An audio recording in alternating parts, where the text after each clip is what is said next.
નમસ્કાર, હું છું કિરણ કાપુરે. તમે જોઈ રહ્યા છો નવજીવન ન્યૂઝ. વરિષ્ઠ પત્રકાર પ્રશાંત દયાળ આપણી સાથે છે. ગુજરાત રાજ્યને નવા પોલીસ વડા મળ્યા છે ને જૂના જે ઇન્ચાર્જ તરીકે હતા KLN રાવ, તેમને આ ચાર્જ સોંપાયો નથી ડીજી તરીકેનો. તો આ વિશે આપણે પ્રશાંતભાઈ સાથે વિગતે વાત કરીએ. પ્રશાંતભાઈ, 5 મહિનાથી ઇન્ચાર્જ તરીકે KLN રાવ હતા અને સિનિયોરિટીની રીતે જોઈએ તો પણ સૌથી સિનિયર છે, પણ એમને આ જે છે ભૂમિકા પોલીસ વડાની ન આપવામાં આવી અને જ્ઞાનેન્દ્રસિંહ મલિકને વરણી થઈ છે.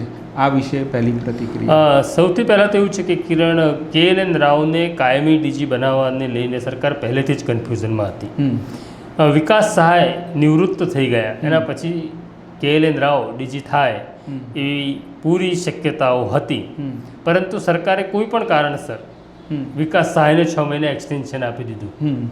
એટલે 6 મહિના મોડા એમને ડીજીનો ચાર્જ સોંપવામાં આવ્યો.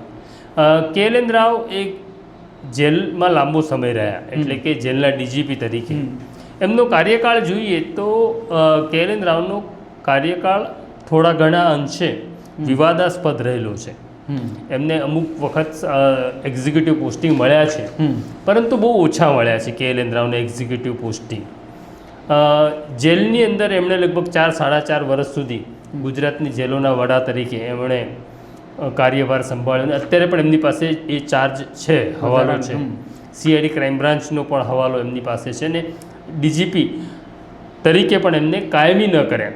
તમારે કાયમી DGPની નિમણૂક કરવી હોય તો UPSCને નામ મોકલવા પડે. બરાબર. હા, તમારે 3 નામ મોકલવા પડે સિનિયોરિટીમાં, અને સિનિયોરિટીના 3 નામમાંથી UPSC એક નામ પસંદ કરતું હોય છે. હવે KLN રાવ 1992 બેચના છે. હવે એમને ખસેડીને એમનાથી જુનિયર, 1 વર્ષ જુનિયર GS મલિકને DGP કાયમી DG બનાવવામાં આવ્યા છે. એ બહુ સૂચક છે કે કેમ ન બનાવ્યા. હવે કેમ ન બનાવ્યા એના કોઈ કાગળ ઉપરના કારણો ન હોય, પરંતુ જે DGP ઓફિસમાં જેની ચર્ચા છે એવા વિષયની વાત કરીશું. કે જ્યારે એ જેલમાં હતા ત્યારે પણ અનેક વિવાદો એમના નામે થયા. આપણે ઉત્તર પ્રદેશના ગેંગસ્ટર અતિક અહેમદ એ જેલમાં હતા અને અતિક અહેમદને સવલત પૂરી પાડવામાં આવી રહી છે એવી ફરિયાદ સરકાર પાસે ગઈ. ત્યારે મને બરાબર યાદ છે કે હર્ષ સંઘવીએ પોતે એક વખત સર્ચ ઓપરેશન કર્યું હતું પોતાના સ્ટાફને લઈને. હર્ષ સંઘવી પોતે ગયા હતા જેલની અંદર. હવે DGP સામે ફરિયાદ હોય અને હોમ મિનિસ્ટરને જવું પડે એવી ઘટના પહેલી વખત બની છે કે DGના જાણબાર ગયા હતા. છતાં પણ સરકારે પછી એમને એક ચાન્સ આપ્યો. કાયમી DG બનાવતા પહેલાં એમની ટ્રાયલ હતી, ઇન્ચાર્જ તરીકે ટ્રાયલ હતી, પણ એ ટ્રાયલમાં પણ એ નિષ્ફળ ગયા. એવી વાત એટલા માટે આવે છે કે PI અને PSIની જે બદલી હોય છે એ DGPના હાથમાં હોય છે. એને લઈને કેટલાક સાચા કે ખોટા એમની ઉપર આરોપ ખાનગીમાં થઈ રહ્યા હતા. એક કારણ છે. બીજું કારણ એવું છે કે સ્ટેટ મોનિટરિંગ સેલ છે એ DGના સીધા તાબામાં આવે છે.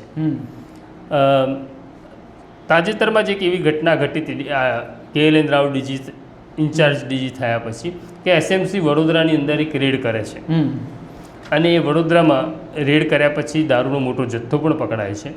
અને જથ્થો પકડાયા પછી વડોદરાના એક વહીવટદારનું નામ ખુલે છે. હવે વહીવટદાર એટલો બધો કાબિલ અને એટલો બધો પાવરફુલ નીકળ્યો કે સ્ટેટ મોનિટરિંગ સેલના જે PIએ ત્યાં રેડ કરી હતી અને એમાં એનું નામ ખુલ્યું હતું, કારણ કે બુટલેગરના એમાં એનું નામ મળી આવ્યું હતું. આ બંને PIની બદલી થઈ ગઈ. વહીવટદારનું કંઈ ન થયું. તો વહીવટદાર કેટલો પાવરફુલ હશે કે PIની બદલી કરાવી શક્યો. અને બદલી એવી જગ્યાએ કરાવી કે એક PIને ડાંગમાં મૂક્યા અને એકને પોલીસ એકેડેમીમાં મૂક્યા. તો ત્યારે પણ એ ગણગણાટ હતો કે શક્તિશાળી કોણ, જે સ્ટેટ મોનિટરિંગ સેલ જેને સ્ટેટ એજન્સી કહેવામાં આવે છે, જે DGPના સીધા તાબામાં આવે છે, એ પાવરફુલ એજન્સીના અધિકારીઓ છે કે પછી એક વહીવટદાર 2 PIની બદલી કરાવી શકે. આ મલ્ટિપલ કારણો. CID ક્રાઇમમાં પણ એમની પાસે જ્યારે ચાર્જ હતો ત્યારે પણ અરજી ઉપર લોકોને બોલાવવામાં આવે છે, ગુનો દાખલ કર્યા વગર વાતચીત થઈ રહી છે, એવો આરોપ ત્યારે પણ થયો હતો. એના કારણે મને એવું લાગે છે કે આ બધી ઘટનાઓ એમને કાયમી ડીજી બનતા અટકાવ્યા છે. પણ એ ઇન્ચાર્જ હતા, એમના સામે એમને ખ્યાલ હતો કે ભાઈ કદાચ કાયમી કરી શકે, તો એ વલણ ના બદલી શક્યા? વલણ બદલ્યું હોત તો મેળ પડી જાત એવું હતું? કિરણ, પ્રકૃતિ બદલી શકાય તો મારીને તારી પણ પ્રકૃતિ બદલી શકાય ને. હા, એ પ્રકૃતિનો સવાલ છે. અને હું મારી પ્રકૃતિ બદલવાનો પ્રયત્ન કરું તેમાં 2-5% જ ફેર આવી શકે, બહુ ડ્રાસ્ટિક ચેન્જ ન આવી શકે.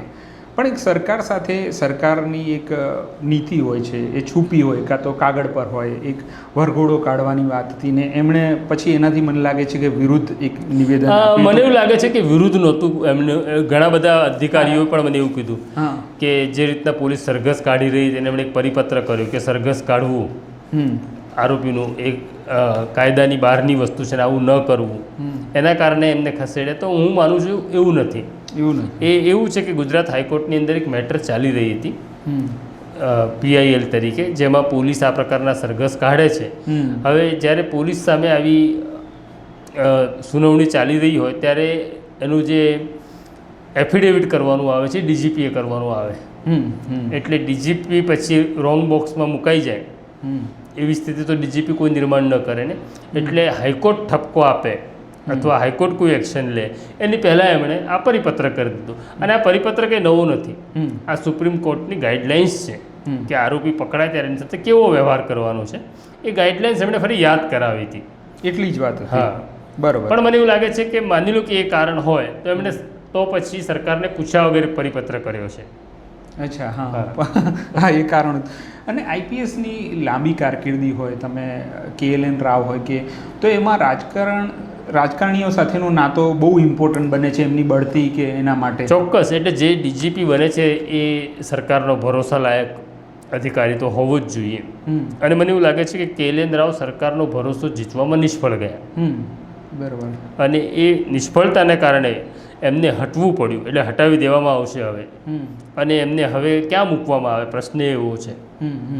અને એમને હવે મૂકવામાં આવશે કે હોમગાર્ડ્સ છે, CID ક્રાઇમ છે, જેલ છે, પોલીસ હાઉસિંગ છે, એમાં મૂકવામાં આવશે. પણ હવે સવાલ એવો છે કે GS મલિક એ 93 બેચના અધિકારી છે અને એ DG થઈ ગયા. હવે જે નિયમોની છે એ પ્રમાણે તો બાકીના બધા અધિકારીએ DGને સલામી કરવાની હોય, તો 92 બેચના અધિકારી 93 બેચના અધિકારીને સલામ કરશે, એવો પણ એક પ્રશ્ન નિર્માણ થાય. એટલે એવી વ્યવસ્થા ઊભી કરવામાં આવતી હોય છે કે KLN રાવને જે જગ્યા ઉપર હવે મૂકે સરકાર, એ જગ્યા સીધી ગૃહ વિભાગના તાબામાં જાય, જેથી કરીને KLN રાવને GS મલિકને સલામ ન કરવી પડે. ઓકે. અને આમ સરકાર જ્યારે આવી બદલી કરે છે ત્યારે એ ક્લિયર કટ મેસેજ આપી દે છે, એમાં કોઈ એ છોછ નથી રાખતી, કોઈની શરમ નથી રાખતી. નહીં, સરકાર તો સરકાર છે ને. સરકાર જો કોઈને શું લાગશે, કેવું લાગશે એવો વિચાર કરે તો શાસન જ ન થઈ શકે ને. એટલે ક્લિયર મેસેજ તો આપવો જ પડે તમારા નિર્ણયથી. અને આ બધામાં એટલે ગુજરાતના DGP કોણ બનશે એ તો અમિત શાહ જ નક્કી કરે છે. અમદાવાદના પોલીસ કમિશનર કોણ બનશે એ જ નક્કી કરે છે. સુરતના કમિશનર ને DG આવી 2-5 જગ્યા એ તો અમિતભાઈનો જ દબદબો છે ને અમિતભાઈની પસંદગી છે. GS મલિકે એમાં કોઈ મીનમેક નથી. એટલે કોઈ અહીંના ધારાસભ્યથી કંઈ ભૂપેન્દ્રભાઈ સુધી પહોંચ્યા હોય અને નિર્ણય લેવાયો હોય એવું ના હોય, અમિતભાઈ જ નક્કી કરે. હુકમનો એક જ છે. હવે આ જે અમિતભાઈનો વાત આવે છે કે ગુજરાત પર નજર રાખે છે ને આવી, પણ એમની ગૃહમંત્રી છે, દેશના ગૃહમંત્રી, તો એટલી વ્યસ્તતા વચ્ચે આવો સમય નીકળી શકે? કરવું પડે. એવું છે કે તમે જ્યાંથી શરૂઆત કરી છે, એટલે આપણી એક નાનકડી ઓફિસ છે, 8-10 માણસ છે. આપણે મોટું સપનું તો નથી જોતા, પણ જોઈએ સપનું. અને 200-500 લોકોની એક નવી ઓફિસ બને તો આ 10 લોકોવાળી ઓફિસ પર હું થોડું નિયંત્રણ જવા દઉં મારું. હા, એ પણ છે. તો આ હતી પ્રશાંતભાઈ સાથેની વાતચીત.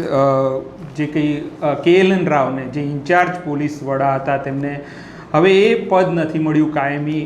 હવે જોવાનું રહેશે કે તેમને કયું પદ સરકાર આપે છે.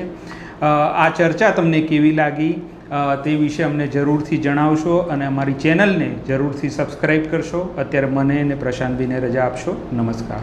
વૈષ્ણવજન તો તેને કહીએ જે પીડ પરાઈ